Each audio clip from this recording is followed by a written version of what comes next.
welcome to the FIGI Symposium 2019 here in Cairo in Egypt, where I'm very pleased to be joined in the studio today by Juliet Meina, who is Advocacy and Regulatory Manager for Mobile Money for GSMA. Welcome to the studio, Juliet. Thank you for having me, Max. Now, I'd like to start off by asking you a little bit about data privacy. How important is data privacy to mobile money providers? So I think for the mobile money industry, data privacy is extremely important. Given that it's a new industry and one of the key things we're doing is bridging the financial inclusion gap, it's important that we're able to improve and boost consumer trust and confidence in our product. And so data privacy in an approach to improving consumer access to their data and confidence in the product is very critical for us. And what aspects of data privacy will impact the mobile money industry most and the road to financial inclusion? So there's 4 key areas, and I think cross-border data flows is very important in looking at mobile money and being able to balance the privacy aspects of that and the ability to scale, for mobile money to scale across different jurisdictions.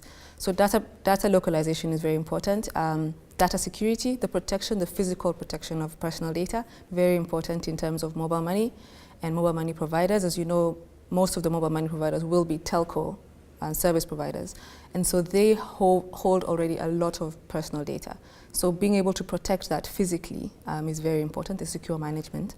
And lawful basis for collection of data. So how is this data collected? How does it affect the consumer? What is the consumer journey in terms of ensuring that consent, if need be, is acquired, and where it's not needed, that there is still lawful basis for processing of personal data. So these are very critical when it comes to mobile money and the sustainability of mobile money services. And how do you think these can be best addressed by all the relevant stakeholders? So I think there needs to be a lot of conversation between private and public. So our policymakers, our regulators need to be able to have the conversation with the operators, ensure that we are on the same page and that the solutions are practical and are achieving the desired outcome, which is ultimately protecting the consumer and providing financial inclusion initiatives that will last much longer than now. Talking about conversations, there have been lots of great conversations going on here at the FIGI Symposium. I wanted to find out, what do you think will be some of the key takeaways from, I know you just participated in the panel discussion just then.